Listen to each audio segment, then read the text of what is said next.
And well, this is actually something that we've come around to, and we're aware that consciousness is where the change has to happen, and then consciousness is actually also where you have to apply the change in your vision of reality. You can't actually just stop there. It actually has to permeate everything. So it needs to be embodied in this body, but we have to talk about who's in control. So if consciousness is in control, and I can use this to do, for example, what we're doing here, which can be used to further change and push the change and help the change, then this is a good thing. But it's not enough, in other words, just to go in like Buddha and simply sit in your mind and do nothing. Because doing nothing is also not the answer. We actually came here with a purpose. A game is being played out here. And if you stay in both consciousness and you're able to change your inner self and then mirror it outside and facilitate, which is what you're doing, obviously. And obviously you embody this in your life. And what we've been doing with Camelot is we're also talking about, you can't actually demonstrate in the streets and get real results, because it's really, action reaction. Exactly. It's really that. I agree. But you can join minds and meditate. There are places for action that are actually really proactive and can change the world in a positive way. So it's a very interesting, dilemma for people, that they have to actually embody the change that they see and live it. You cannot be a contradiction to what's inside. It doesn't work. There has to be a through line. Well, I would put it this way. I would say that, as I mentioned a few minutes ago, that this reality, this holographic, illusory physical construct, which we put together in our heads, and it's like a holographic internet, I call it, that is 100% a projection. And by the time it hits this screen, it's a done deal, in our experience. But a lot of people I come across and heard, they do think that if you just sit and meditate or just go within, then that's all you need to do. But this is a projection, and it's a projection from somewhere. So this projection is an open book of the inner us, individually and collectively. So what we play out in this experience says everything about our state of being. And you can say go within, and you can use it as an excuse to not go without. And you could go within, always I go within and I meditate. Okay, so what's happening in the projection as a result of what you're doing? The only projection that you're affecting is you sitting cross-legged in the corner. What else is changing? Yes, of course, you can change things vibrationally to an extent, but, what is happening in the world is saying what's happening in us, and we kind of miss that connection. So if we're doing nothing to make a contribution to the kind of world we like to live in, then in the physical world, then that says something about the state of us within, that we're not doing that. I see so many excuses being made by people who have become to a certain extent aware of some of what's going on, so that they can justify to themselves why they're doing nothing. People say to me, you don't tell us what to do. And I think, well, actually, I talk about becoming conscious and all that stuff. I think, that's a start. But it ain't for me to tell you what to do. Exactly. And if you think that I have to tell you what to do, then you're not listening. Because this is about taking power back to the point where we project, rather than looking out here at a done deal.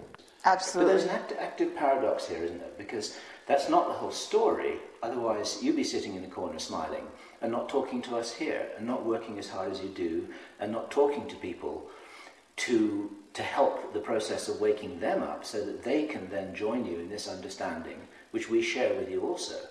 It's important, in a sense, to pretend that all this is real, because this is the platform from which we can waken ourselves up and rejoin consciousness again. And so it's a paradox. It goes on at both levels. What you say is true, and this all is an illusion, and it all doesn't matter, but it's all important enough for us to be talking about it.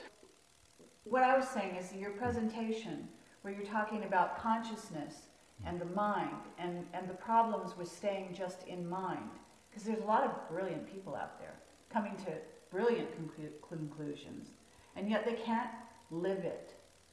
See, the manifestation doesn't go anywhere.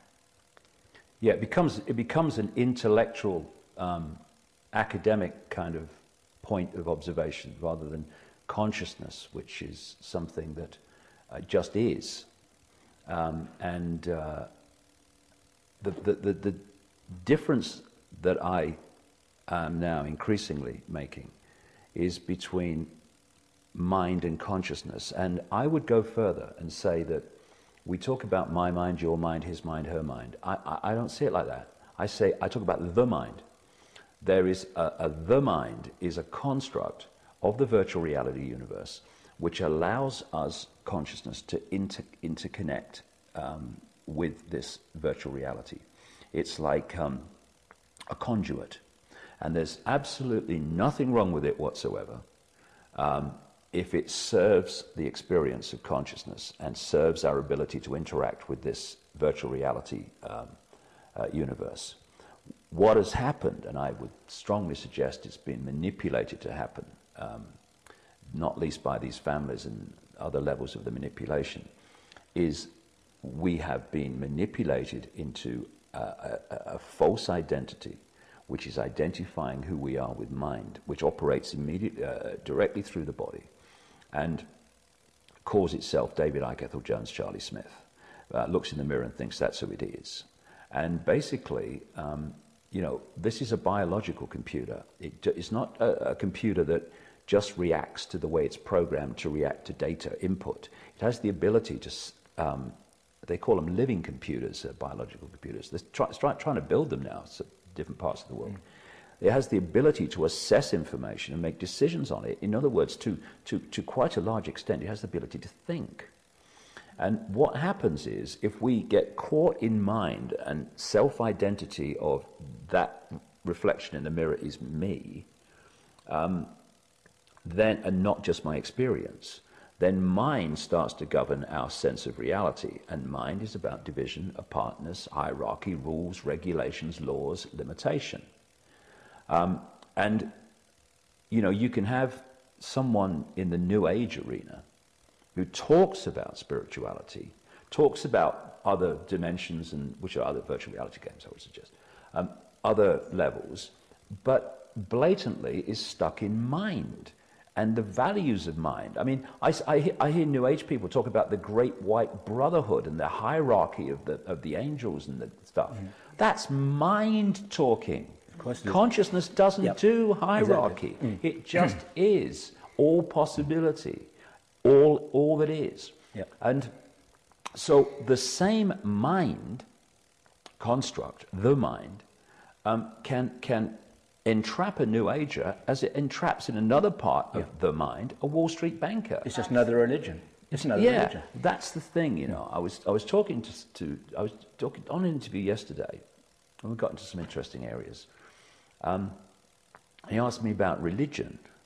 Well, religion and a political party and the New Age and all these things that we don't call religions, institutions, they're all the same construct. Right. And because consciousness just is. Consciousness doesn't think. Consciousness knows. That's why consciousness is silent when we access it, because it's got nothing to work out.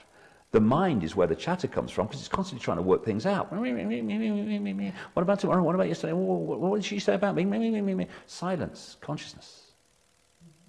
And